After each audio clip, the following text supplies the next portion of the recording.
Drives it in. Scores! Oh, his first NHL goal is a beauty. Back to the middle. Ferguson. Oh, my God. What a Ferguson shot. He got it through. Boys are getting a little bit ugly out there. Give them all a cookie and make them settle down. In traditional winged wheel podcast fashion, as Evan and I are sitting here trying to figure out an opening, I ask him, hey, do you want to open or should I? And Evan goes, I will say something dumb and Ryan will be mad, so you take the opening. And that's probably the most self-aware thing that's ever been uttered on this show. Yeah, Ryan read me the riot act before on our group chat and said, don't say anything offensive or borderline offensive because then he'll have to edit it. So I have to be on my best behavior today, I suppose. Joke's on him. This episode will be up before he gets back from He New York has no City. power anyway. We can do whatever we wanted. Exactly. He can't stop us. Yeah, exactly. Sorry, Ryan. When did Ryan become the dad of the group? Because that used to be me. Kind of morphed over time. Yeah, he kind of just slowly grasped at it and then he took it. And I didn't want it, so I was very happy to hand over That's that. fair. That's not a role anybody wants. Nobody wants to be the moderator except for Ryan. Yeah, and it's all his. So on today's episode of the Winged Wheel Podcast, no Ryan. Yeah, and not much hockey. The Red Wings did some things that somehow hurt them in the draft lottery standings. Speaking of the draft lottery standings, somehow Detroit's won, 2 of their last 14 games and moved up in the standings. Yeah, not good. The Eastern playoff race is getting very, very fun, especially for those final 3 teams competing for the final 2 spots. The Red Wings are 2-7-1 in the last 10, and they have moved up a spot. Oh, God. The Toronto Maple Leafs are melting down. Yeah, they have had to have a worse week than Detroit has had all year. No one's beaten the Leafs haven't been beaten that bad for an entire week. Like the Wings haven't been beat like that. What was it? We've been beat, but not giving up 22 goals. Was it 22 goals in 4 games that they allowed? It was. Holy there was a crap. 2 in the front of the number. I don't think Detroit's done that in a 4-game stretch this year. And may I remind everybody that Detroit had a game this year where they gave up 8. Yeah. Yeah, that's not good. They could have literally given up 8 twice, 4, and shut someone out and still not as had a bad a week as You know what's Toronto. funny? The Red Wings and Ottawa are both eliminated, but LA is not mathematically eliminated. That is because the West is hilariously bad. LA at this point, if there was some sort of miracle, could make the playoffs and be in 29th spot right now. That's horrifying. Well, we were going to talk about this later, but let's just jump into this now. 30th, sorry. The Arizona Coyotes hold a playoff spot as of this moment in the Western Conference. The Arizona Coyotes, who are missing almost the entirety of their top 6, a couple key defensemen, and their starting goalie, and have been missing these guys long term. Michael Grabner just came back, too. Does Rick Tocchet win Jack Adams if they make the playoffs? If Barry Trotz didn't turn the Islanders from the worst defensive team in the league to the best, Rick Tocchet will win this running away. But you can't argue against Barry Trotz at this point. I feel like it's going to be Trotz, Tocchet, and Cooper for the 3 this year. I agree fully, and I don't think there's anybody else really in the debate. Yeah, well, when 5 coaches have been fired this year, it really cuts the list down a bit. Yeah, but hey, Jeff Blashill contract extension talks in the works, so that's fun. I cannot wait to get my Twitter that day is going to blow up because I'm just going to start posting Facebook comments on that official thread from Facebook. We've reduced Evan to Facebook commenter, and I'm excited for it, honestly. It's purely for a social experiment. Just to see. Are you going to go on Facebook rants as pro-Blashill, anti-Blashill, or both? I might just be the third-party observer and just post some of the most ridiculous things I see on that thread. So when you see 2 guys arguing, you're going to be the third guy in and just kind of massively contradict one of them and see what happens? If the statements aren't Twitter-worthy or aren't up to my gold standard that I'm looking for, I can always spark the fire a little bit. Let me know when you're about to go on your tirade because I'm canceling my plans for the rest of that day. I think the number of people who will spell Blashill wrong is over 10. There will be like 1 L in his name. Or they'll forget the first L. Yeah. Yeah. Yeah. So it'll be good. Oh, this is going to be... You got to bad. make the best out of a poor situation. But before we get fully into today's episode, Evan, for our patrons, you have a thing. Oh, yeah. It is March, and as most people know, we do a March Madness bracket for... Prizes, yeah. TBD. So, like previous years, it's for the patrons who are at the $5 level or above. I will take a look at that and send out the invites. If you want to still be a part of that, you can move your donation up. Or if you want to do a one-time donation too, of just $5, you can join us and watch my world implode when someone picks a team mascot and they're the 16th seed and they beat the first overall seed, and I die a lot inside. So you mean me going for the Retrievers this year again would be a bad idea? Catherine picked the Retrievers last year, and I was like, your bracket is horrible. And I just roasted her. I was like, no 16 team has ever done this, and Virginia is the best team in college basketball this year. And then they lost by double digits, and I died. So she beat you in the bracket. Oh, yeah. She had them winning the next game, too, and they did. It was funny. I think if I remember correctly, again, I know basketball, but I know nothing about college basketball. I just picked Michigan to go all the way because I like Michigan, and they actually went to the finals, so I did all right. Every other pick I made, I think, was awful, but...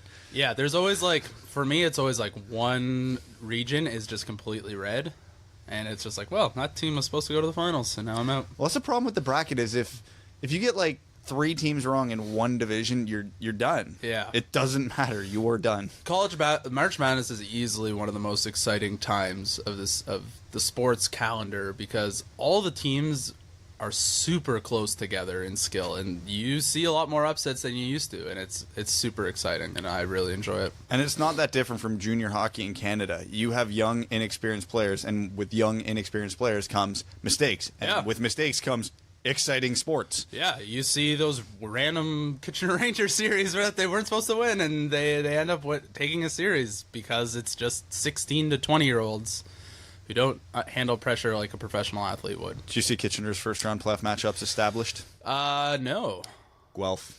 That will be an absolute bloodbath. I'm ready for it. I'm going to watch every game on TV. I'm going to try and get out to a couple of the games. I went to the game on Friday night where they scored 9. Oh, where Yancey got his 50th after... He got 4 goals. Yeah. It's 2 games left in the season. He's sitting on 46, and he pops 4 in that second last game to hit 50. And Owen Sound was up 2-0 pretty quick within the first, 10 minutes, and then they scored 8 unanswered. The craziest thing about Jonathan Yancey scoring 50 goals this year is last season he had 8.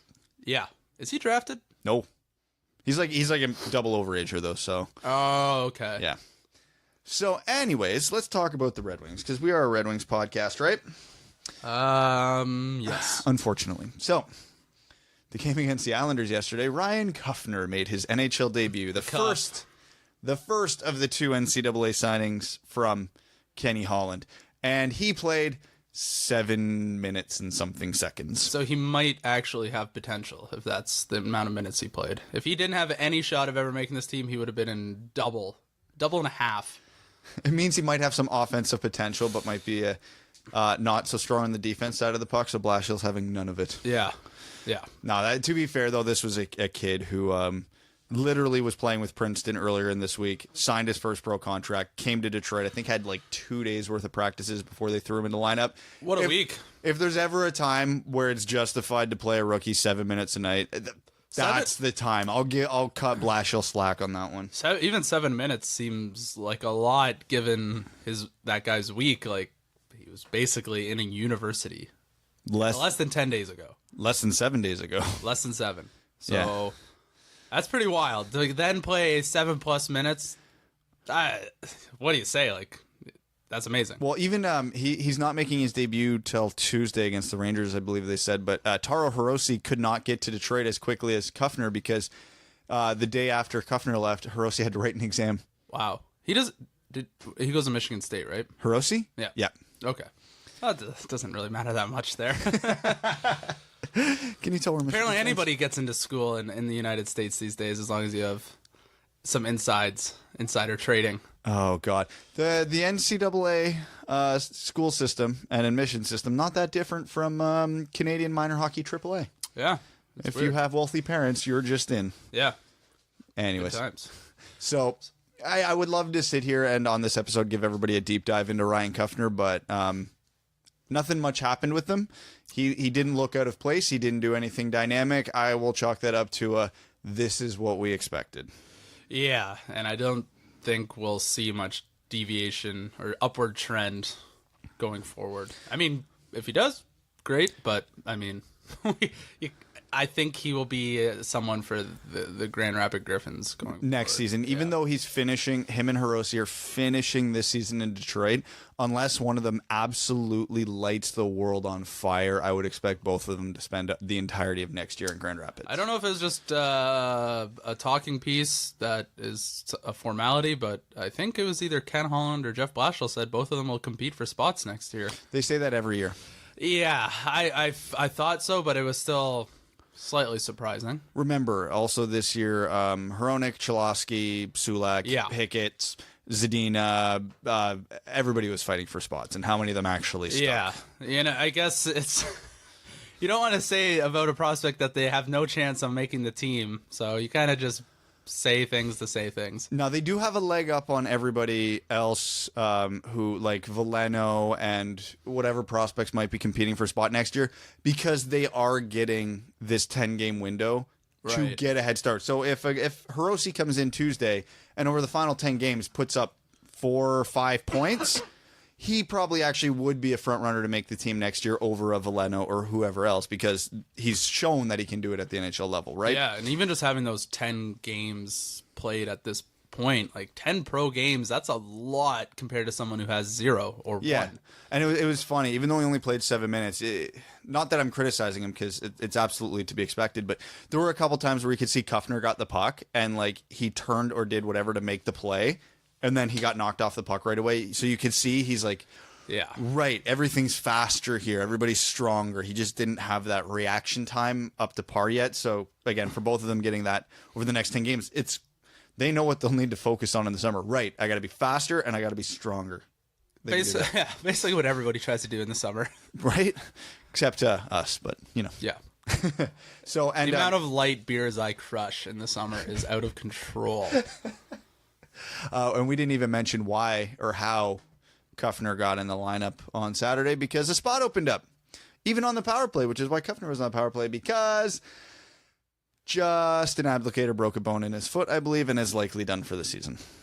Wow. So he finishes the season with 6 goals. Wow. Sorry, 7. He scored against Tampa. Was it 7? Was that a 6th? I think that might have been a 6th. It was his first goal in 41 games, is what I remember. That's like half a Sheahan. Except Sheahan almost caught his entire totals in one game. Yeah, so I'm not going to... Okay, first of all, one little gripe I have... Sorry, Ryan. We can dump on Abdelkader today. One little gripe I do have for a lot of people on Twitter, when everybody was saying... when the news broke that Abdelkader was injured, they're like, good! Don't be that jackass who's happy someone gets hurt. If they healthy scratched Abdelkader, I'm happy, but you don't ever want to see anybody get injured, even if it's a worst player on the team. People were doing the same thing right the very second Jonathan Ericsson got hurt in the game against, I can't remember if it was Tampa or the game before.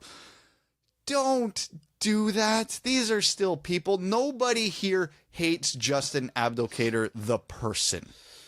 I don't think you're going to change people's ways by trying to explain it right now.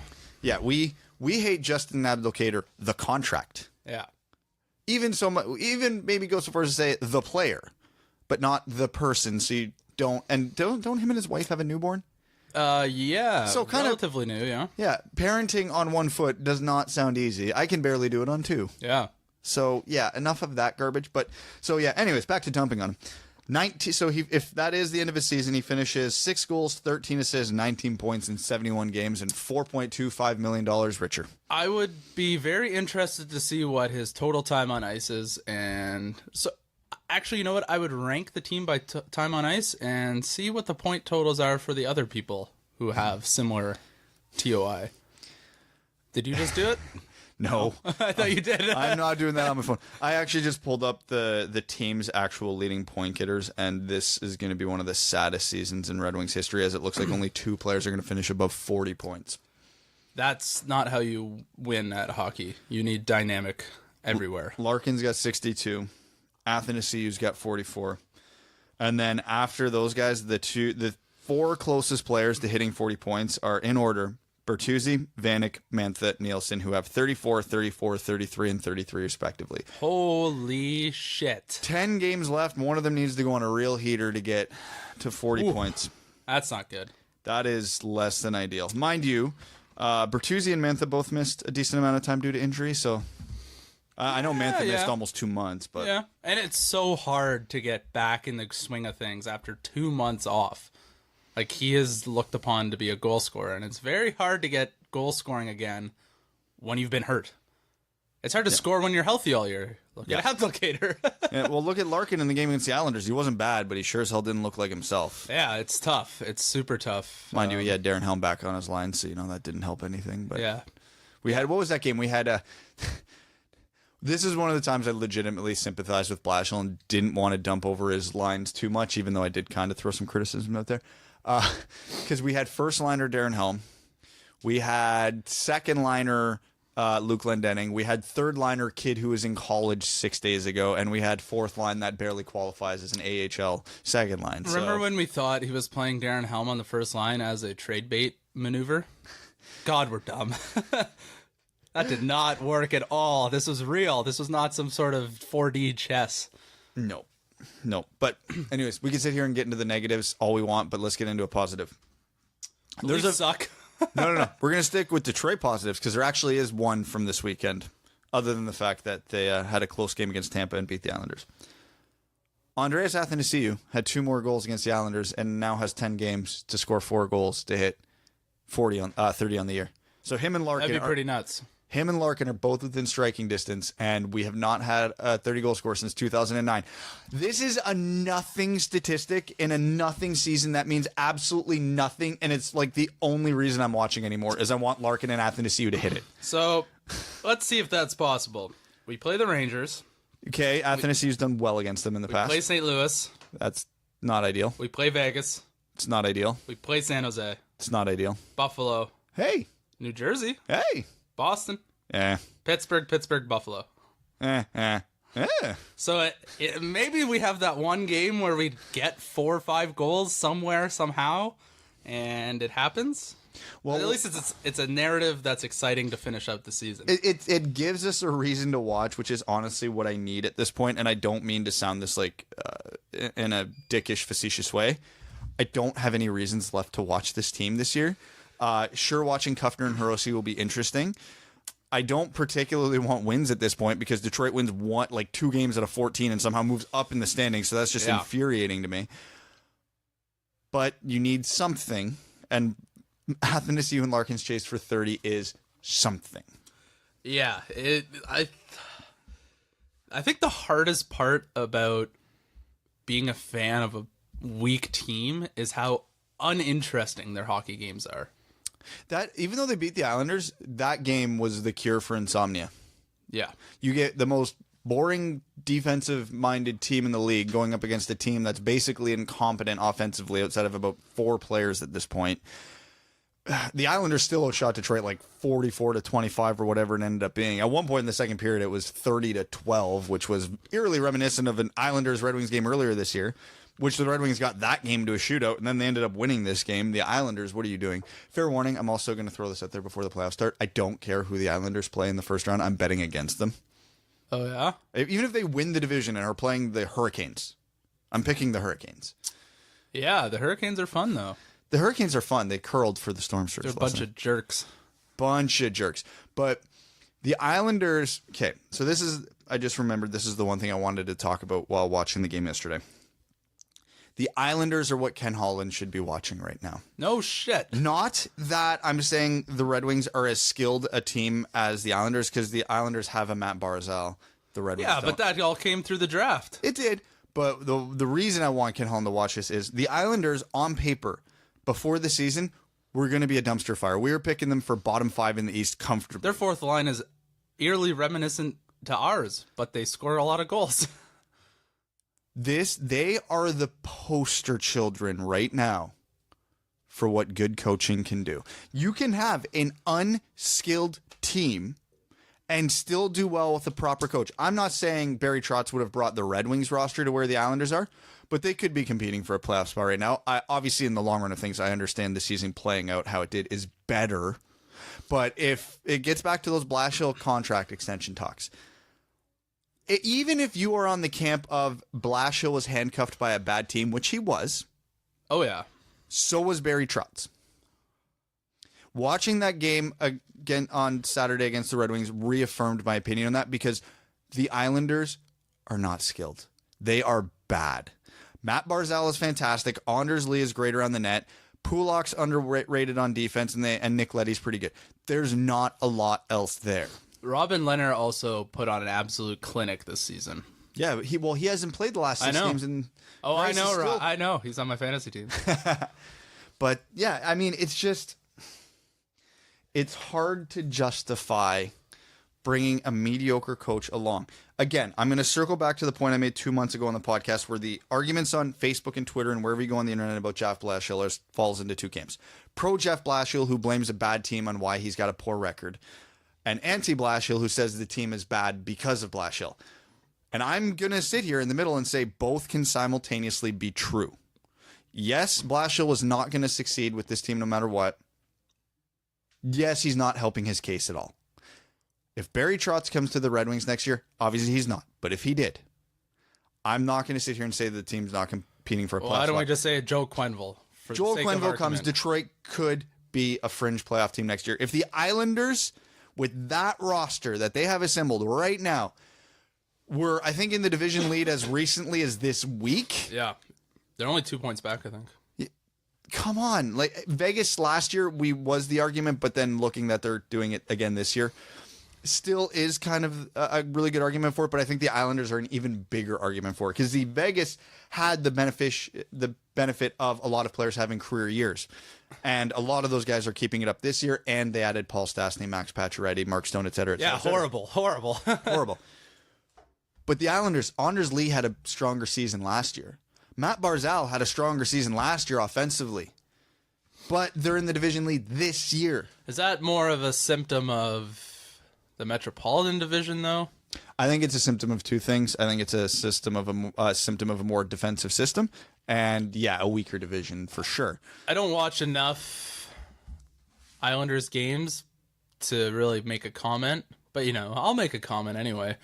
Just because they're defensive and winning games, does that make them an exciting team to cheer for, though? No, nobody cared about the Devils when all they did was trap when they scored 1 goal in the first 2 minutes. Nobody cared about the Devils except for Devils fans. Yeah. So if the Red Wings turned into a boring team like they are now, but we're winning, I'm fine with that. So what do we... I want the NHL as a league to get more exciting, but if you do not have the skill level to be an exciting team, which, let's be honest, the Red Wings do not. No, certainly You have to adapt. Yeah. I mean, they're not exciting now, so what's going to a more defensive structure and still being boring but winning games? This is true. Now, just for a point you made earlier, I just wanted to pull this up, where you were talking about whether the Islanders being good was a symptom of the Metropolitan Division or not. Based on their current point totals, they would lead the Central Division. They're ahead of Winnipeg and Nashville right now. But they wouldn't play teams in the Metro as much. No, but they would play the dumpster fire that is the Western Conference teams a lot. That's true. They would get a lot more games against the Minnesota, Chicago's, Colorado's, Edmonton, Vancouver, Anaheim's, LA's of the world. Who's an easy win in the Eastern Conference this year? I would argue Ottawa, Detroit, New Jersey, Buffalo lately. That's about it. Yeah, Buffalo was on a real heater for a while, too. They had that stretch, but yeah. Where Jeff Skinner looked like a 50-plus goal scorer. He's still going to hit 40 probably. Yeah. Dark horse candidate for the Red Wings to sign in the offseason. So basically what to summarize, we should throw infinity money at a good coach. Which they might think is Jeff Blashill. Yeah. Yeah, because again, you always argue judging a coach is the hardest thing to do. Because even myself, as a very staunch anti-Blashill guy, again, anti-Blashill the coach, not the person, I find myself quite often second-guessing myself and rethinking things and going, like watching X player do this or that and go, Christ, maybe I've been wrong. Maybe the team's just bad. But then I see a lot of the decisions he makes on a day-to-day basis and go, right, that's why. But we don't know. I don't know. No, everybody who opposes me doesn't know. Nobody knows. It's coaching. It's subjective. Unless you have a vision into what's going on behind the scenes, everything to us looks completely different than what it could actually be going on. He could be getting a ton of internal pressure to play X, Y, and Z, and he's like, well, shit, I really want to play A, B, and C. And he's just handcuffed. We don't know. That's a theory, but maybe not. I doubt that one very much, because if I was the Red Wings GM right now, I'd be yelling at him to develop the kids. Screw the Abdelkaders and the Helms of the world. But then it could also be, hey, Holland's like, hey, we're paying these guys, like Nielsen, Helm, and Abdelkader combined $13 million this year.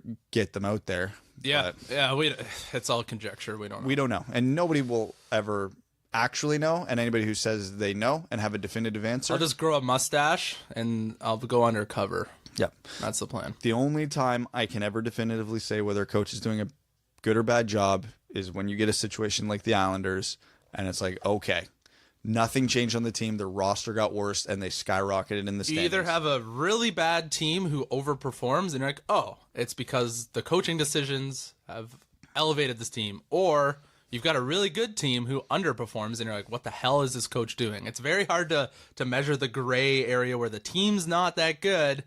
They don't really do a hell of a lot. So what is the contributing factor to the results? I don't know. Nobody knows. Not me. So let's talk about that lottery division and full of bad teams. Hey, one thing I think I saw on Twitter is, wouldn't it be cool if at the end of the last home game they announced Larkin as the captain? Would that be fun? I think that if they're going to do it, at least do it when he's like suffered through this season. He's almost got the McDavid stare. That would be cool, but would it not be more cool to go through training camp and preseason next year? They don't say anything, and then he just skates out with the C at the season opener. I think if he did it at the end of the season too, it would almost have the same effect, and we'd at least have something to look forward to. It's like, now it's Larkin's team, although we already know that. Here we go. We're starting something. But again, do you do it in front of 20,000 people at the home opener or 12,000 people at the final game? Yeah, the crowd goes mild. Well, didn't Tampa do that when they traded St. Louis? The next game, Stamkos just skated out with the C. Like, they didn't make an announcement or anything. He just had it. Yeah, Tampa. Don't handle the St. Louis thing that well. I think they handled the St. Louis thing very well. Well, not saying anything was probably the best, considering he did not leave on great terms. Hey, listen. Steve Yzerman was in charge then. They handled it well. Uh-oh. Oh my God, we forgot to even talk about in the overview. Friedman had something interesting to say. I did not see it. You did not? Okay. Well, allow me to blow your mind. So, during the 31 Thoughts podcast this week, which was actually a live event for them, Elliot Friedman made a guess. So this wasn't anything that he said was from a source or anything, but he said, if Steve Yzerman comes back to Detroit, it will not be as GM. That's what I've been thinking too. Yeah, that's what I've been saying. But he threw a curveball in here. He said he would come back as the president in a similar role to what Brendan Shanahan is in Toronto. Say.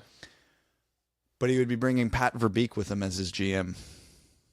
What does that mean? It means that he's a big fan of Pat Verbeek. He's got a lot of time for Pat Verbeek, and he would want him as his GM. Why do we want Pat Verbeek as our GM?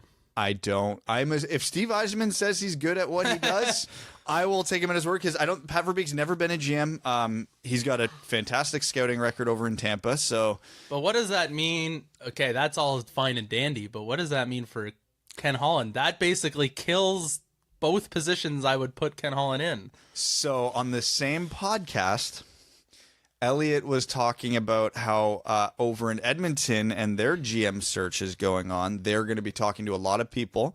Bob Nicholson really likes to deal with guys he has connections with through Hockey Canada, which Ken Holland happens to be one of them.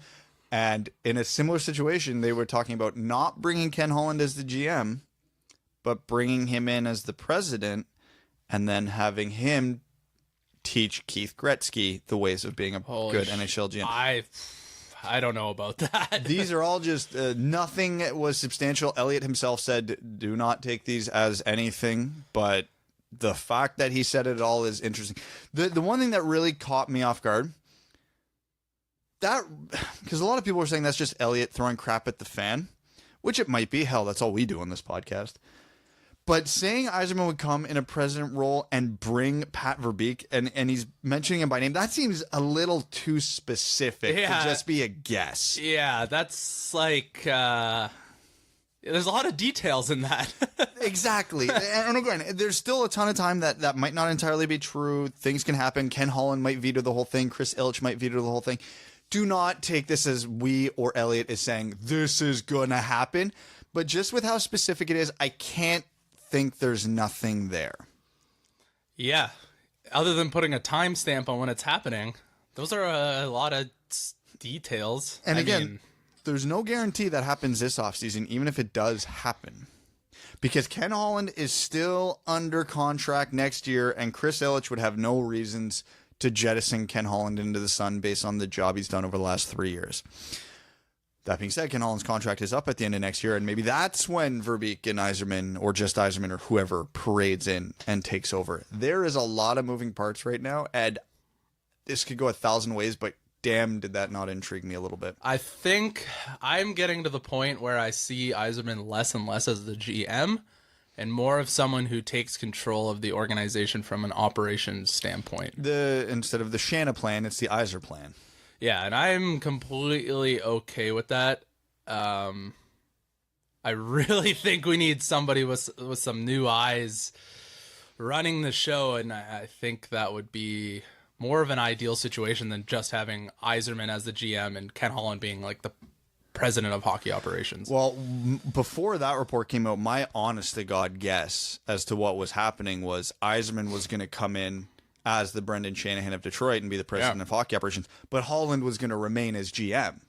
That's legitimately what I thought was going to happen. Why does everyone think Ken Holland's going to leave and go to Seattle or go to Edmonton? Like, why? I have never really seen any good reason or like any sort of real evidence that he would want to even do that. But we don't have any evidence he wants to say. Because here's the thing, and that type of speculation, unless Ken Holland says it himself, is dumb. Because people generally, as they age, tend to have one of two things happen. They get very comfortable where they are, and they do not want to uproot their lives, which Ken Holland's been in Detroit since the 80s. Yeah. He's got his roots here.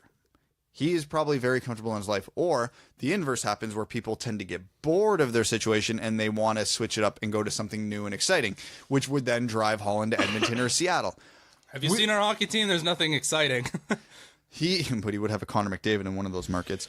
But that's the thing. We don't know where his mindset's at, because this no longer is a hockey decision for Ken Holland at his age. This is a life decision for him. So if he wants to try something new and exciting, he's gone at the first chance he gets. But if he's very comfortable where he is and has no desire to uproot his life, he's going to be in the Detroit organization till the day he dies. Because even if Chris Ilitch comes to him and says, Kenny, you're done as GM, we're bringing Yzerman in, we're bringing Verbeek in, they're not just going to boot him to the curb. They're going to be like, what position in this organization would you like? Yeah. Yeah. And he's earned that. He's been with the organization since the 80s. Yeah, he's got a couple rings. He can make they owe him that. Yeah, and again, it's other than that few year window where he was trying to keep the streak alive and made a lot of bad trades and bad signings, the rest of his tenure has been good. Oh yeah. That one window he had was so abhorrently bad. It's hard to say like if it was him or his bosses trying to keep things going. I think it was a bit of both. Honestly, I would imagine he had pressure from above to keep the streak alive, and he probably agreed with that and then made some poor decisions in reaction to it. But outside of that, before that, when he had infinity money to throw around in the league, he did it, and he did it well. Let's not forget he did win a Stanley Cup in the salary cap era. Yep. Then Lidstrom retired, and everything started to go into the shitter, and he made a lot of bad compensation decisions. Yep. And then as soon as they missed the playoffs, he started going to a rebuild mode, and he's done well in that model. He's got more draft picks than almost any team in the league. Tyler Bertuzzi's looking like a bit of a diamond in the rough. Their scouting track record under him has been amazing. Yeah. Still top of the league, despite having only, 2 picks in the top 10 that whole time? Yeah, it's wild. Although one of those guys is leaving some room for concern. But anyways, that draft doesn't look very strong to begin with. I mean, he's going to be in Detroit as long as he wants to be in Detroit, even if it's not in his position, and people need to accept that. And the nice thing about Edmonton, it's an old boys club as well, so he would fit in real well. Yeah, and if he wants something new, Detroit has their succession plan just waiting for them.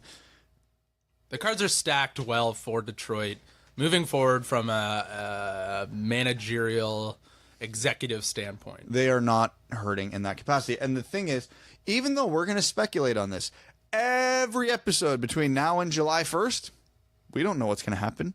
Yzerman's not said a damn thing. Holland's not said a damn thing. Nobody knows what's going to happen. Nobody. Not one person on the planet. Not us. Not Elliot Friedman. Not anybody. And I wouldn't be shocked if we don't hear anything for a long time after July 1st. I know. I think whatever they're going to do, even if it's not public, the wheels would have to be in motion before the draft.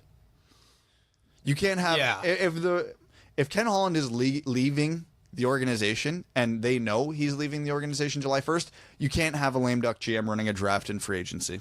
Yeah. You can't.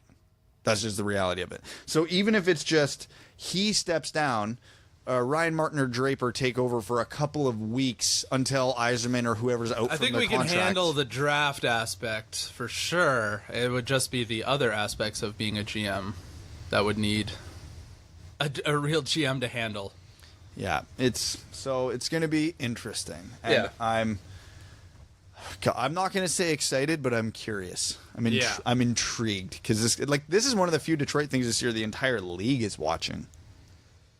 It's I think because Yzerman's such the poster child and the hero of Detroit, I think that's why it's so exciting. Also, can I just circle back to one thing you said earlier that I want to touch on, where we're talking about Yzerman being, to the air quotations, to new eyes. So the new perspective on Detroit would be someone who was in Detroit from 1983 to 2011. Yeah.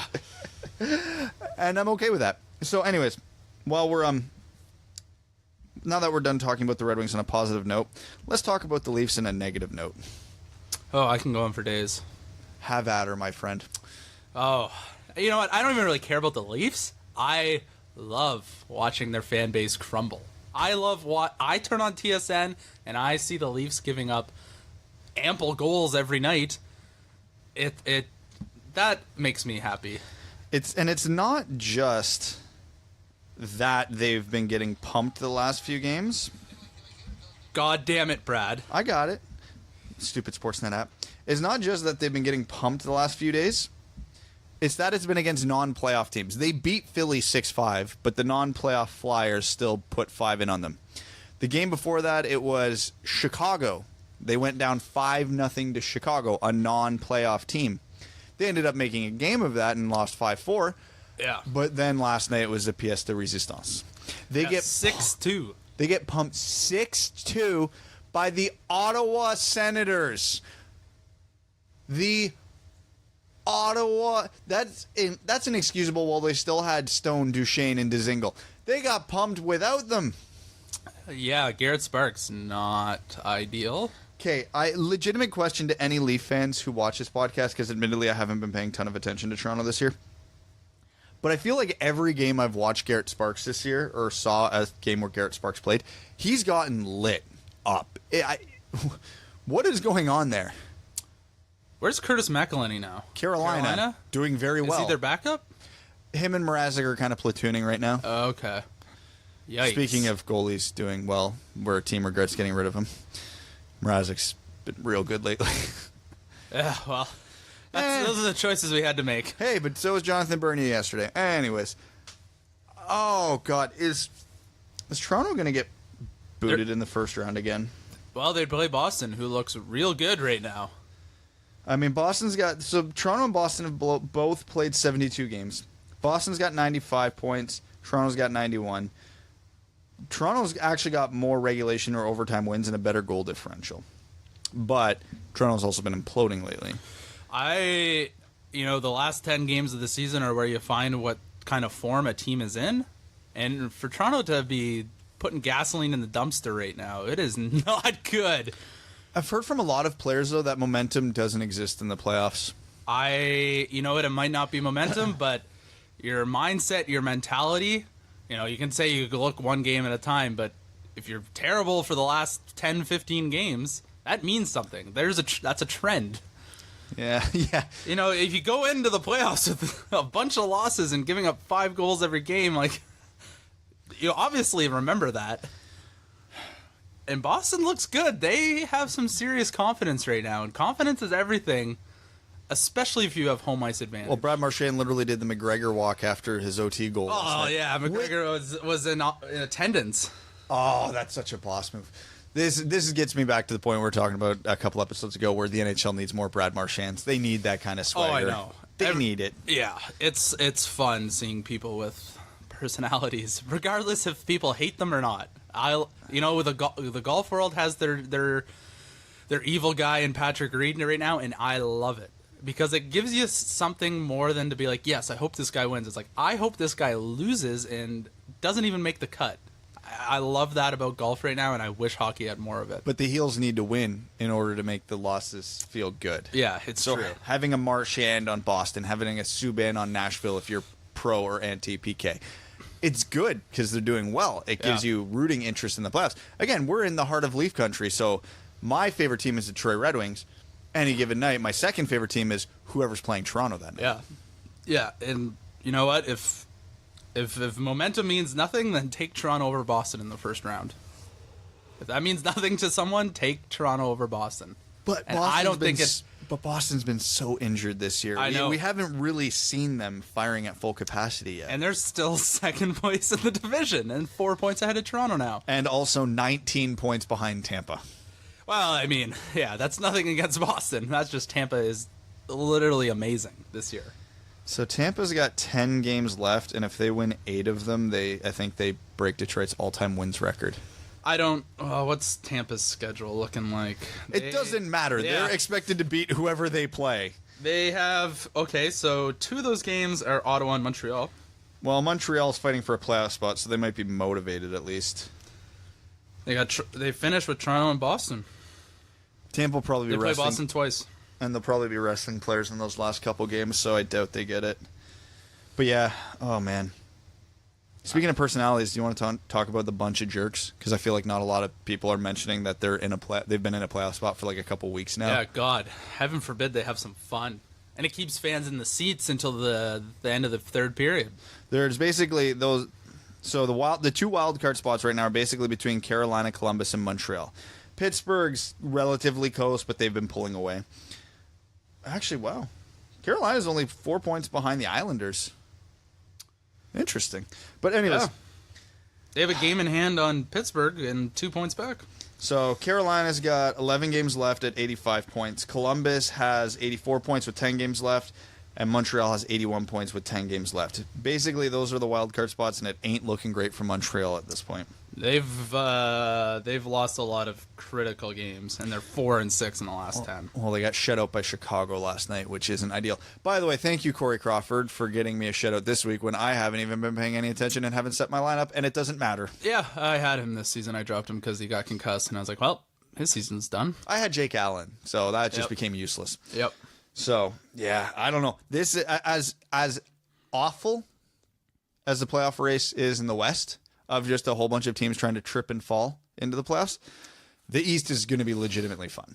Yes. This is where your attention should be paid. You should be, if you have Game Center or Center Ice, you should be watching a lot of Carolina, Columbus, and Montreal games the rest of the year. I wonder if they play each other. Carolina and Columbus played each other this week, in which Carolina outshot Columbus by double, and Columbus won via shutout. Carolina and Montreal play each other on next Sunday. Ooh, that'd be a good one. That's all I got. That's it? Those are the only times they play each other? That's less fun. That's not nearly as fun. Could you imagine if Columbus missed the playoffs after loading up at the deadline like that? Oh my goodness. They don't play anyone else kind of exciting. Or Columbus doesn't. Columbus has Edmonton, Vancouver, Islanders, Montreal, Nashville, Buffalo, Boston, New York, Rangers, and Ottawa. So Columbus is making the playoffs.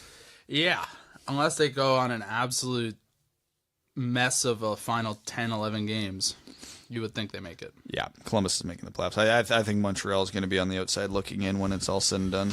You know what? This is a year Montreal we all thought was going to be bad anyway, so if they don't make the playoffs, I don't think anyone's too surprised.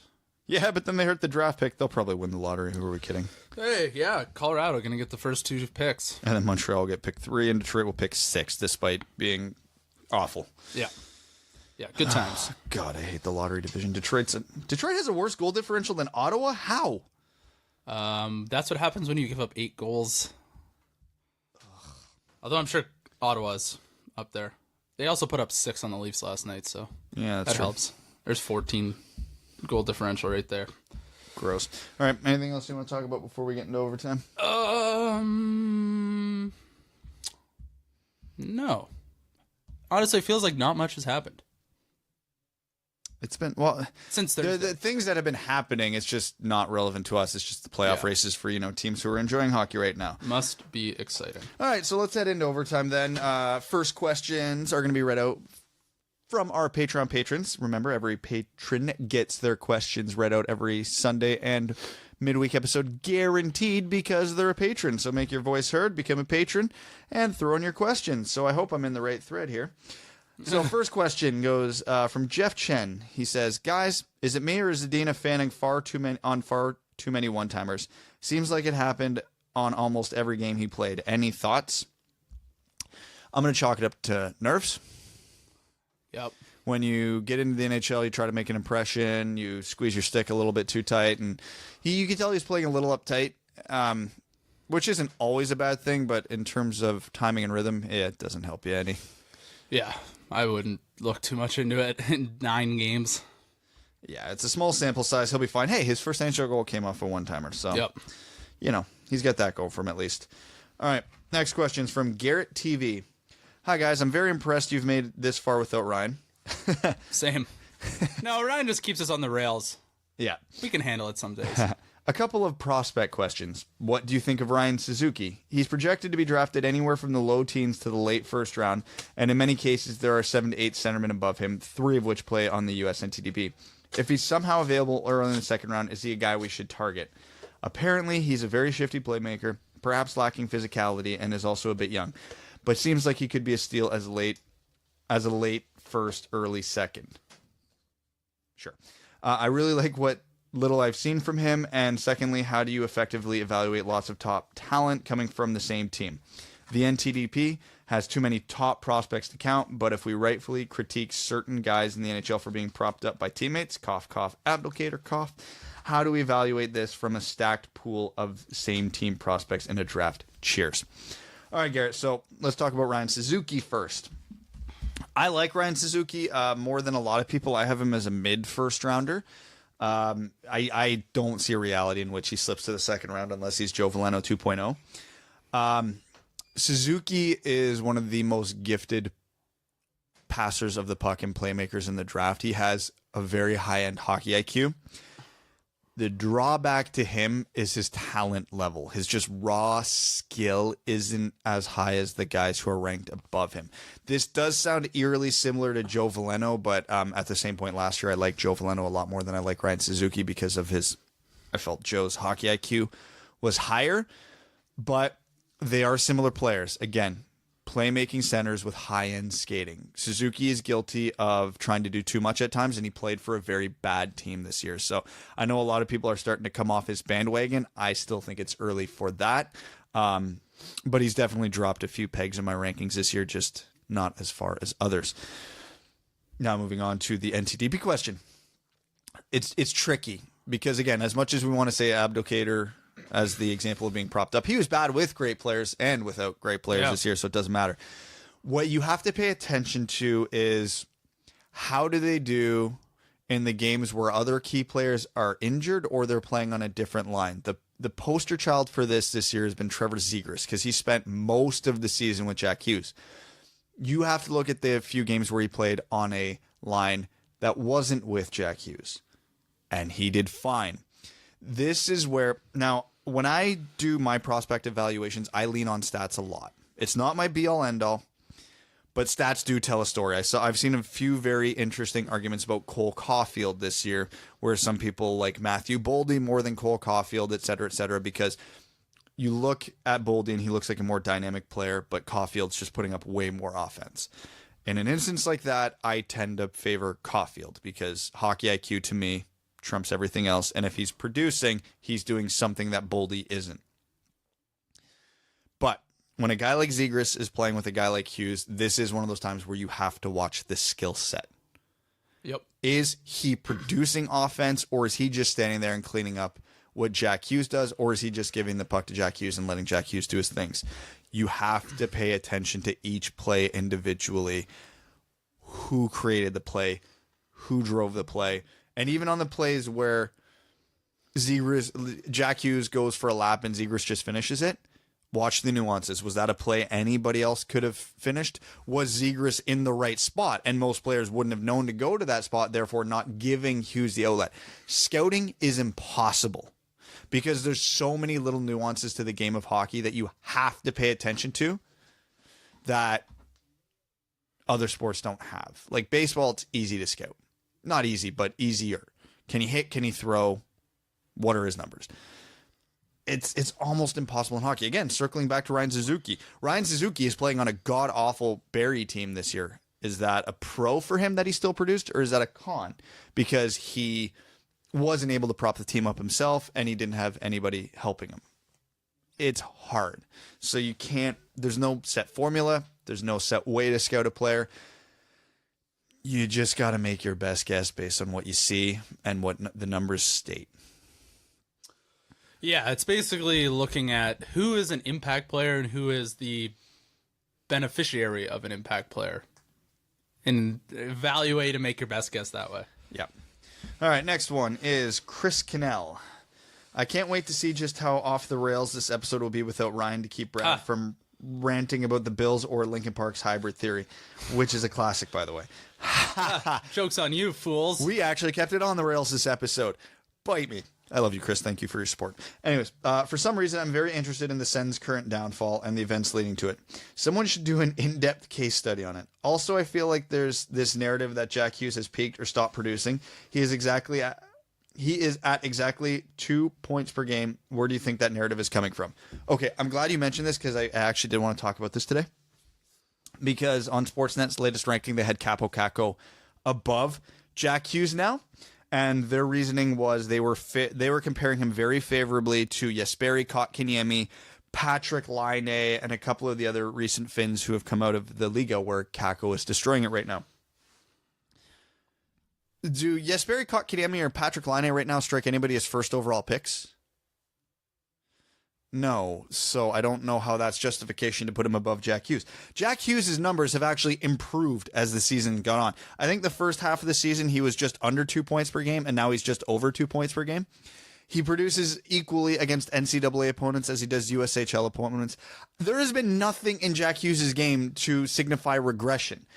Capo Caco has raised his game and has started catching up. Nobody's going to argue that. Caco has had a fantastic World Juniors and has a fantastic season in league over in Finland. Jack Hughes has done nothing to slow himself down. 5 assists the other night. Yeah, Jack Hughes now holds the USNTDP all-time points record that he took from Clayton Keller in like 15 less games. And again, same thing. Cole Caulfield now holds the all-time goals record for the NTDP, passing Phil Kessel. Yep.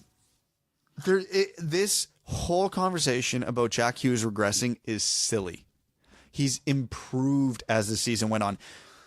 Caco has improved at arguably a faster rate, but not by much. Everybody loves talking about who the consensus first overall pick is, and that's person right behind them.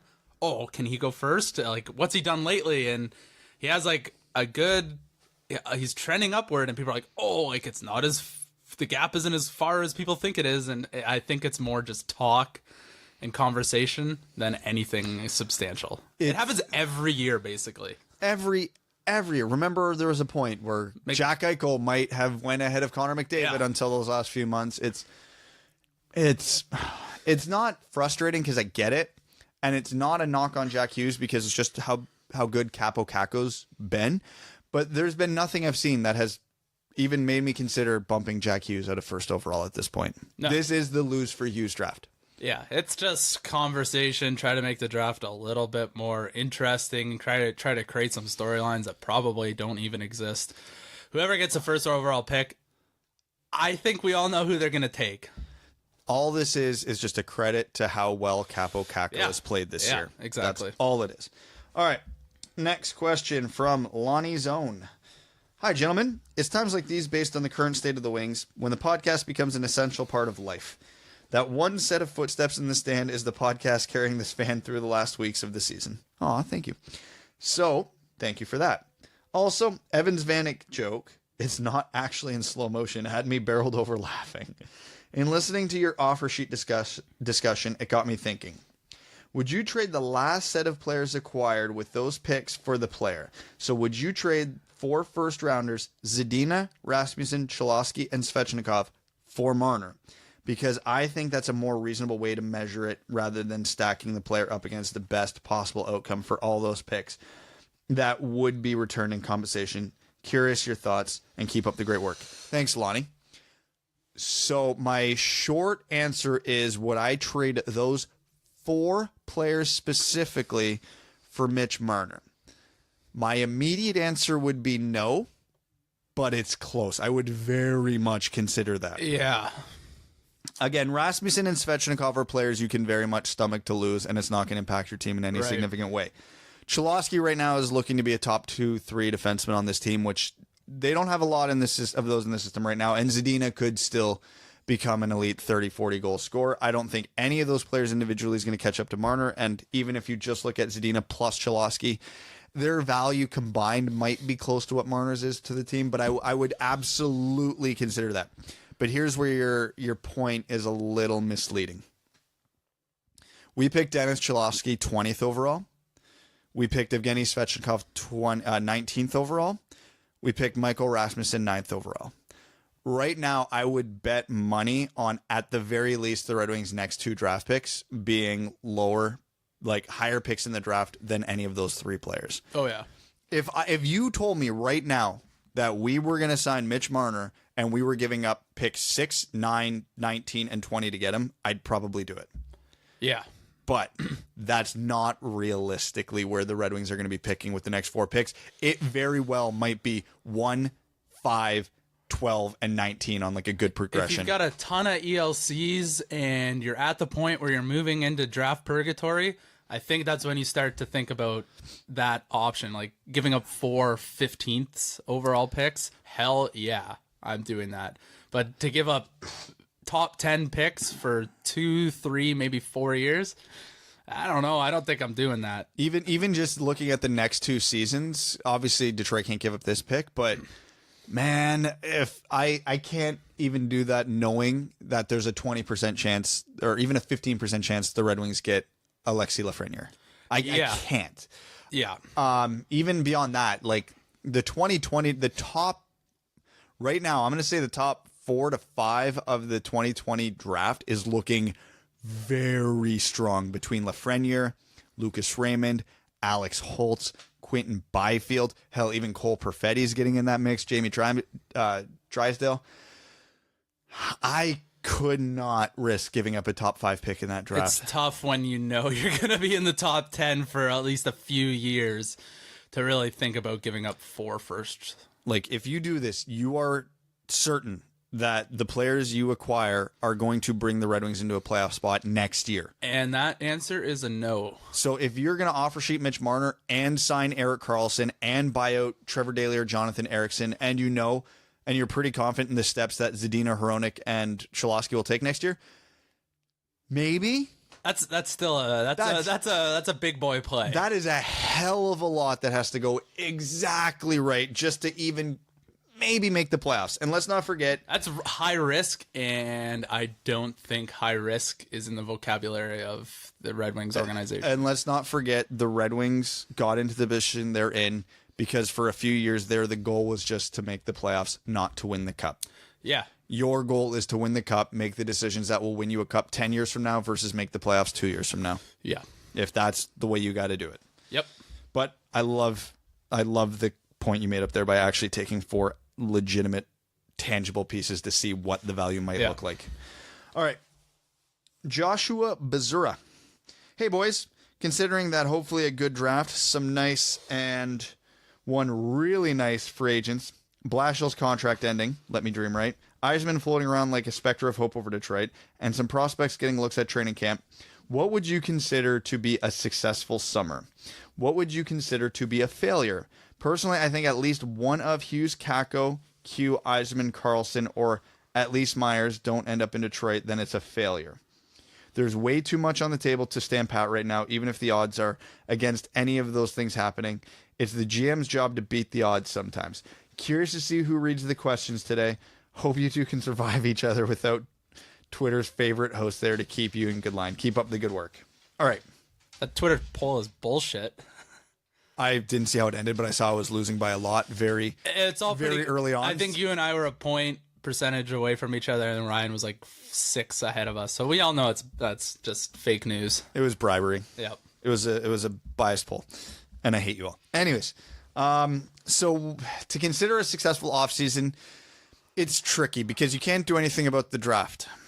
If we literally got Jack Hughes and nothing else happened, I would say that's a successful offseason. Oh yeah. But there's nothing Ken Holland or whoever in the Red Wings organization can control that. So we have to take the draft out of it, unfortunately, to be objective.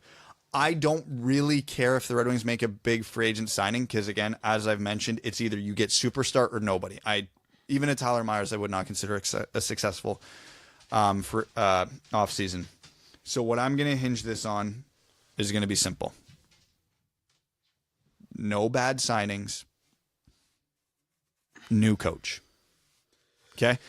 And by no bad signings, I mean if the Red Wings do not make a single free agency signing, I'm considering that a success. We are not getting bogged down by another useless, bad contract. No more Thomas Vanek slotting in where a Svechnikov or a Zadina should. I'll take that as success. Because we're going to get a good player in this draft no matter what. Yeah. With Detroit, based on the way the standings are shaping out, their worst case scenario is picking 7th overall. So I don't think they can pass anybody other than New Jersey. So that would put him 4th last. So even if 3 teams behind them win the draft lottery, they're picking 7th. So if that's your absolute worst case scenario, that's still getting you a Bowen Byram, a Peyton Krebs, and Alex Turcotte. You're getting a good player there. As we all know, Blashill is going to be extended, but I still think that's a mistake. I still would consider that a failure. So if Blashill's back next year, it's a failure. But the counter to that, again, would be if we're not getting bogged down by another awful contract, that's a win. So, and that being said, the obvious things are obvious. If Joel Quenneville comes in, if the Red Wings get Jack Hughes or Capo Kakko, or if the Red Wings land Erik Karlsson, default, it's a successful summer. Nothing doesn't matter. That's end of statement.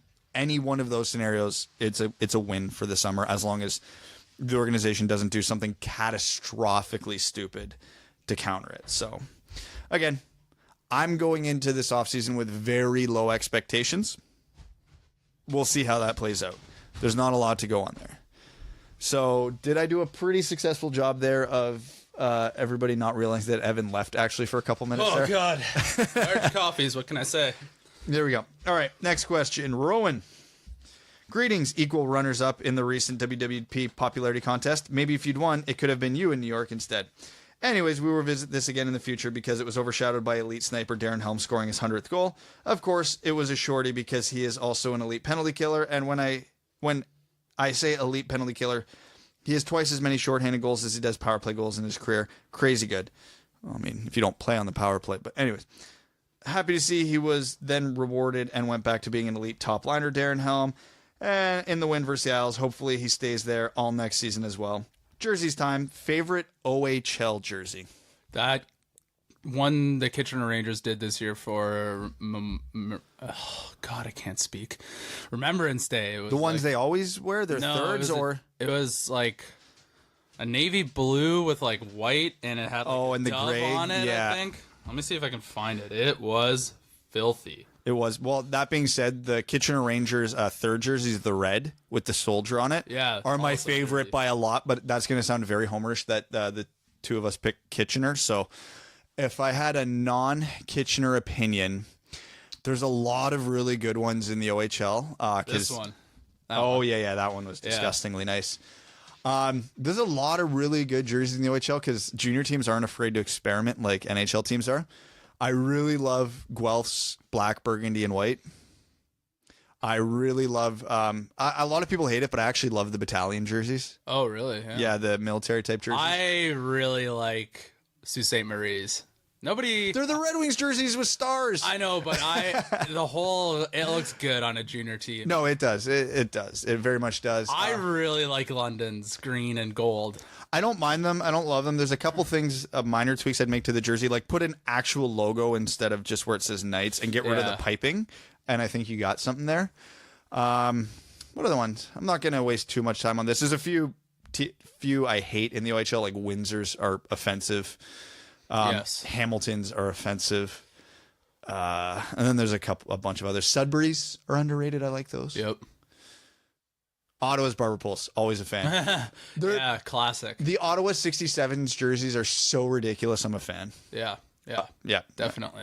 That's as far as I'm going into that. Okay, on to KWAS.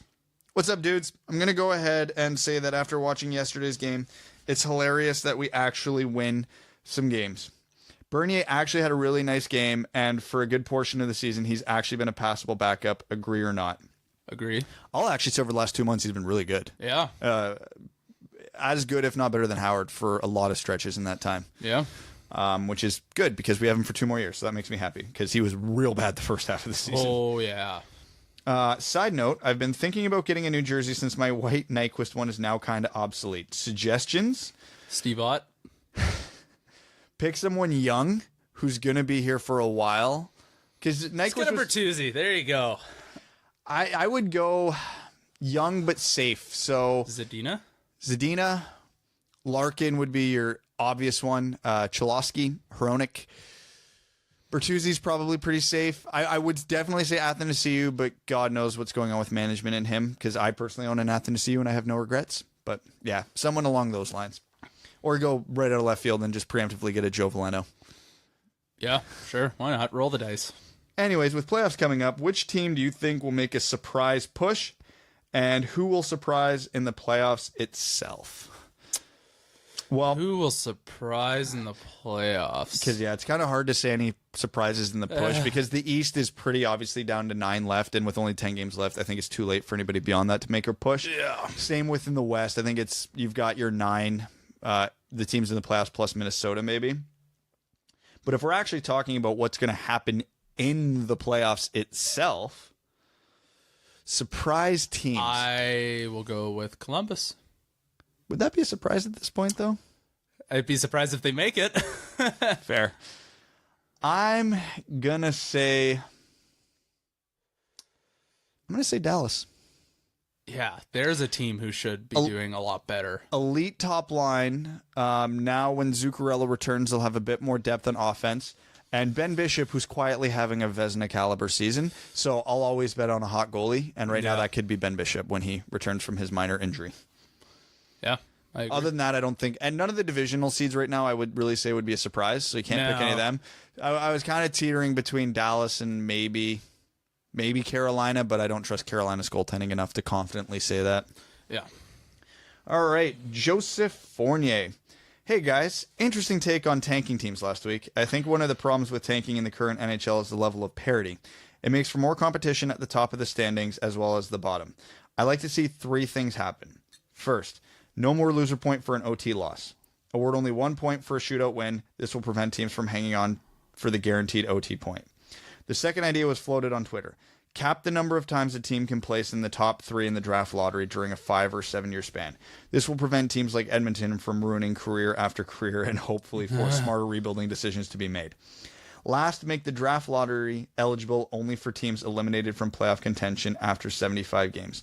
This will prevent playoff caliber teams who nearly missed from striking gold with the top 3 pick. But like the ideas proposed last week, we know the NHL will never implement change at any scale like this. Hats off to you, fellas. Well, thank you, sir. So let's go over this. I'm going to kind of branch off your award only 1 point for a shootout win idea. I have been begging for a 3-point system for years. That will never happen.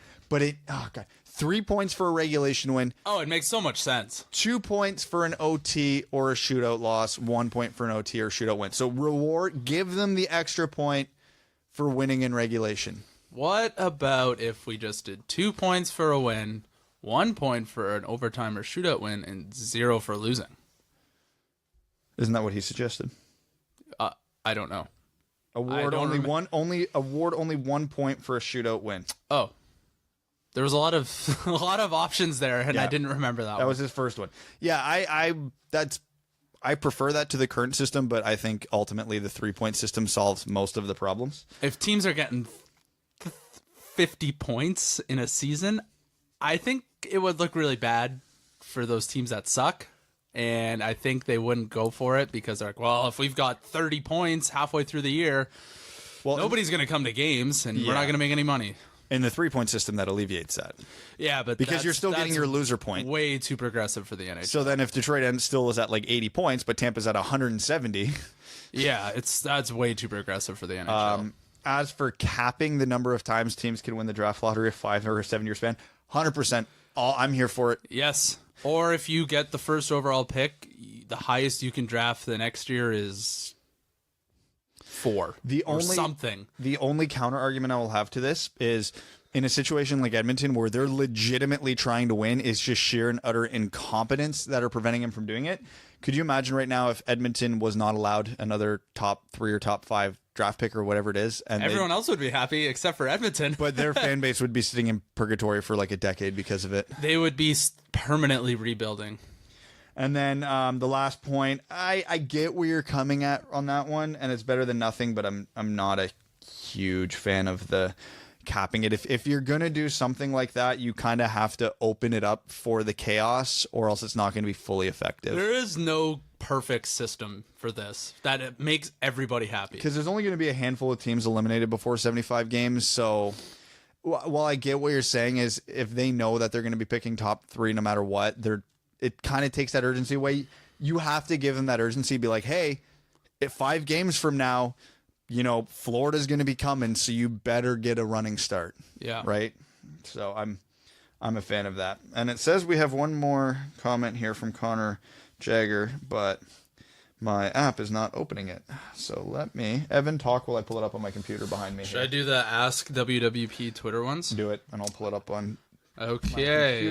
The first one is from Josh Stella. He says, if Blashill were not to come back, who would you guys like to see as the Wings go after? Would Joe Quenneville be an option for the Red Wings? Yes. Joe Quenneville would very much be an option for him because they're one of the few organizations that will be able to throw the money at him that he commands, and also it would be a homecoming of sorts for him, so I could see him doing that. Yep. My next 2 most desired candidates after that would be Ricard Gronberg and Ralph Kruger. Bring an outside voice for a fresh perspective. Yep, I agree with that. Yzerplan says, if you had to trade Athanasiou or Mantha as part of the rebuild, who would you prefer to keep and why? Tough. That's a lot more harder than it used to be. Yeah, that would have been an easy Mantha for me at the beginning of the season, but now I don't know. I still think Mantha's raw tools are elite. Me too. But he's not putting it together. I'm starting to really question his hockey IQ, and to me, Mantha is kind of the poster child for what would he look like with proper coaching and development right now. Yeah. It just looks like he's been making a lot of bad decisions with the puck, but he's got the skating, he's got the hands, he's got the shot. But I mean, if Athanasiou scores 30 this year, it'd be hard to go against him. Yeah, and Athanasiou sure is a lot more exciting to watch these days. Holographic Charizard says, long tweet, do we have... That's not a long tweet, this is pretty short. Long tweet, do we have a projected cap space number for next season? Can we go over who needs to be signed long term the next 2 seasons?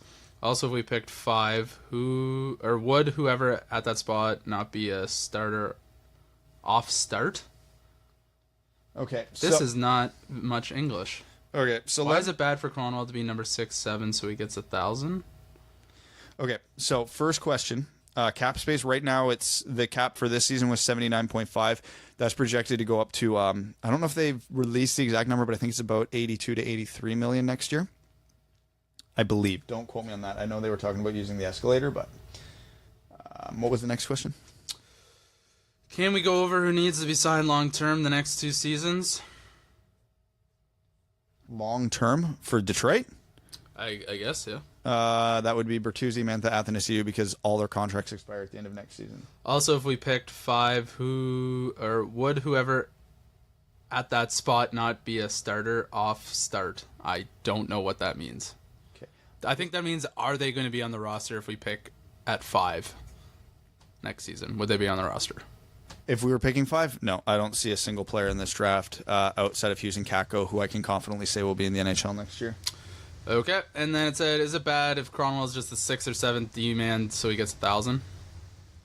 It depends who he's replacing. If Cholowski and Hronek are up and we have traded or bought out Eriksson or Daly to create that space for Cronwell, I'm okay with that. Because as bad as Cronwell's been this year, I don't think Daly or Eriksson are any better. So if he's replacing one of them, for sure, I'm here for it. But if it comes at the expense of Cholowski or Hronek playing full-time next year, I am not about that. Yeah. Do you have that last question? It's ready loading to go? very... I think something's wonky's going on with Patreon today because everything's loading slow on it. The app was screwy. The website's being screwy. Good times. Okay, I'll go one more. Woodson number 2 says, Drapes has been Kenny's right-hand man for a while now. Will he get a GM shot somewhere anytime soon? Or potentially follow Kenny if he goes to Seattle or Edmonton? It's tough to speculate on, like we were talking about. There's so many moving pieces, and there's so many ways this offseason could go for Detroit. I hazard to even make a guess as to where a lot of these guys are going to end up. Yeah, I don't know. All right, I've found got it? There it I've got is. it. Okay, I'm going to have to move the mic to actually turn around and read this. Because if anybody's wondering why this is difficult, like my laptop's behind me as we're recording. So, all right, Connor Jager. Hey, boys. Is it just me or has Danny DeKeyser looked really solid this season? I understand it's not hard to look good when compared to the rest of the D-Corps, but he has played well and thinks he deserves some praise. Almost like Ryan McDonough light. What do you guys think? As always, keep up the good work. Yeah, I think he's had a good year. I think he's had a strong season. Now, I'm not going to go and say... Because we kind of had this conversation on Twitter yesterday when I threw out a post about it. I'm not saying Danny DeKeyser, at the current way he's playing, is worth his contract. But I'm saying Danny DeKeyser is playing like a very solid middle pair defense in the NHL right now. Yep. Which is not what he looked like the last couple seasons. So he's had a very nice bounce-back season. He's made really smart decisions with the puck. As example, on Athanasiou's second goal yesterday, he still has that offensive touch where he makes a lot of smart decisions in the offensive zone. I still have a ton of concerns about his foot speed, but he's been moving the puck well. Yep. He's reduced his number of turnovers. Yep. Not that there are none, but he's reduced it, and a lot of his turnovers could be attributed to his teammates being in the wrong spot. Yeah, I'm happy with the way DeKeyser's played this year. Not worth the contract, but he's definitely worthy of being a middle pair defenseman on a good NHL team. Absolutely. Next Twitter question is from Drew Mello. Outside of dropping Tro, is that a word? Outside of dropping Tro and taking a big dump on Kenny's Dropping desk- trow, short for trousers. That's Trow? I don't see Okay. it. And taking a big dump on Kenny's desk, what does Blashill have to do to make this his last season with the Wings? Seriously, give me a scenario. One more time, I'm trying to pull up the name levels. So what does Jeff Blashill have to do to get fired outside of pooping on Ken's desk? I don't know. I do not know if there's a scenario in which that happens. Yeah, he'd have to do a lot. This is really irritating me that Patreon literally changed the entire layout of their website yesterday, and this is the first time I'm seeing it. Yeah. So, sorry, I'm just trying to find everything on Patreon right now for all our patrons, and I'm not going to lie, I'm struggling right now. Yeah, it looks way different. This is very different. I can't even find our list of patrons right now. We don't like change around here. No, I fear it. So there's another one. I think this is the last one. Don says, which scenario would be harder for you all to swallow? The Penguins missing the playoffs and winning the lottery, or them making the playoffs and winning another cup? I would... Oh, God, I can't stop. One that directly affects us. No, I do not want them to win another cup. Oh, really? If we're just talking about like what would objectively make me angry, it would be Pittsburgh winning another Stanley Cup because you get a player like Jack Hughes to win the cup. Yeah. So if they skip the middleman and just win the cup, I'm pissed. Yeah. Pittsburgh winning another cup is so boring for the NHL. Pittsburgh having any success in the playoffs is boring for everyone who enjoys hockey except for Pittsburgh fans. I want to see less Pittsburgh. I want to see less Patriots. I don't even watch football. Also, Bill Belichick without his shirt on. A lot of hot takes on social media lately. Don't want to know what you're doing on social media, Evan. I don't know why I saw Bill Belichick in just a swimsuit a lot this week. I don't know how that got into my social media. But, yeah. Less Pittsburgh, please. Okay. You want to hop over to Reddit, or do you want me to do it? You can do it. I think that's it for questions on Twitter. Some are from 3 days ago, so there's no way people were proactive. All right. Keep talking. I got to find this. Because now that I'm done, now that I figured out the new Patreon setup. Maybe there is one more. I don't know if 3 days ago. What would that be? Thursday? Friday? Thursday. We wouldn't have got to that one. So Eb Ezel says, now that the Red Wings are officially out and we have to watch everyone else have fun, can we turn the WWP into an AIHL fan podcast? The Australian Ice Hockey League? I did not know that existed. It does. It's not bad. I actually recognized a couple names of guys who played in that league. So from what I gather, it's probably about on par with about a good Canadian Senior A league in terms of skill level. So, which is to say, not bad. Huh. Yeah. Every game's a home game for a team because they only have one arena. All right. So hopping over to Reddit now that the technical difficulties I was experiencing over here are now through. So, yeah, go figure. Ryan misses one episode and Patreon melts down on us. Yeah, of course. Of course. Typical. It's all Ryan's fault. Classic really. Ryan. Anyways. All right. Let's see. We've only got a few here, so we can go through them all. All right. Hockey0284. I hear people downplay Veleno and McIsaac's stats because they are playing in the queue, and that is apparently a high-scoring league. So can you shed some light on the differences between the CHL leagues, WHL, OHL, and QMJHL? Are people implying that if Veleno's entire team moved from the Q and played in the OHL or WHL, he wouldn't have as many points? And if the Q isn't regarded as high as the other leagues, why is everyone so high on Lafreniere and the points he is putting up? I don't see an asterisk next to his name because he plays in the Q. Okay, so to very much generalize the differences between the leagues, it essentially boils down to population. There's a lot more talent to pull from in Ontario versus the other provinces, so generally that's why the OHL tends to be the stronger league. The WHL tends to get bogged down by a lot of the travel for those kids is awful, so they have a weird unbalanced schedule because of it. And the Quebec League has the lowest population, I believe, to pull from of the three leagues, so it just comes down to that. Yeah, Ontario has this city called Toronto. And they basically just make hockey players. The entire GTA region produces an unholy amount of top-level hockey players. Yeah.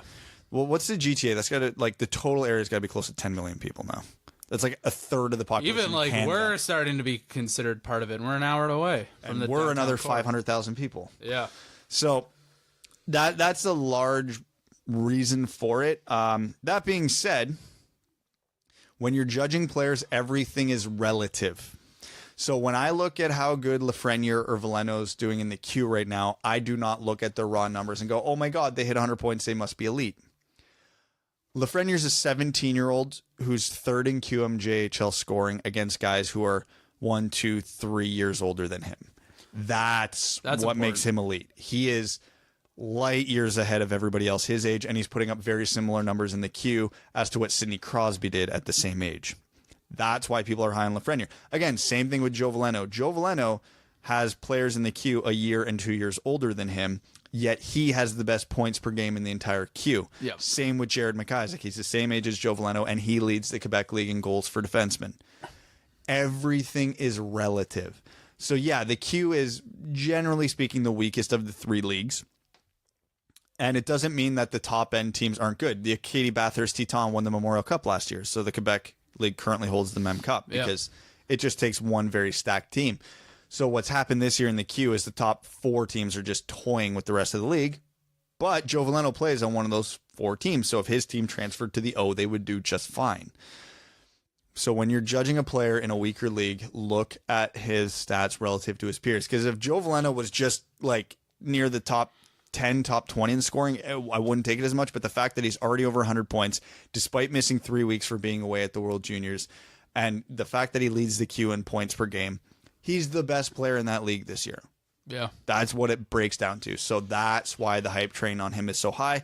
McIsaac's I'm not as optimistic about, but again, everything relative to his peers is saying he's having an exceptional season and should be paid attention to. The one criticism I would have about them is they both play for those top 4 teams in the queue right now, so they do have a lot of easy nights right now. Yeah. But even if you look at like a lot of Joe Veleno's like 7-1 wins, he's only getting a point or two in those games. It's not like all his points are coming from those games. Yep. So again, take it with a grain of salt, but also there's very much valid reasons to be excited. All right.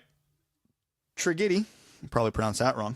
Hey guys, Athanasiou just netted his 26th goal of the season. Fingers crossed he gets to 30. Do you think he can sustain these numbers over the next few years, or do you think that he will mainly be a 20-goal scorer? I think he can sustain these numbers for a few more years, but as a guy whose game relies very heavily on his speed, by the time he turns like 27, 28, 29, his regression will likely be faster than most players. Yeah. Because he will lose that speed aspect to his game. He's not like Larkin, who Larkin's adapted to produce offense in a bunch of different ways. Athanasiou's only got a couple ways he produces offense, and the main one is his speed. So yeah, a lot of the guys who keep their production up aren't super fast. yeah, They have incredible hockey IQ, and they have incredible hockey ability outside of their skating. yeah. So I don't think Athanasiou will fall off a cliff. He'll still be very fast, and he'll still be an effective player, but I would only expect him to keep his 30-ish goal pace for, he's what, 24 now? So I would say 3 to 4 more seasons. Yeah. Yeah, I agree with that. Okay. And then last one for the day, Ando772. Morning, boys. If the draft lottery doesn't fall our way and we end up with some ridiculous position, do you think they will trade up spots to get a higher pick? B, take what we're given and just go hard in FA? C, possibly both. D, none of the above. Cheers, fellas. Also, just a quick adding him in. Rasmussen only played 8 odd minutes. What the hell?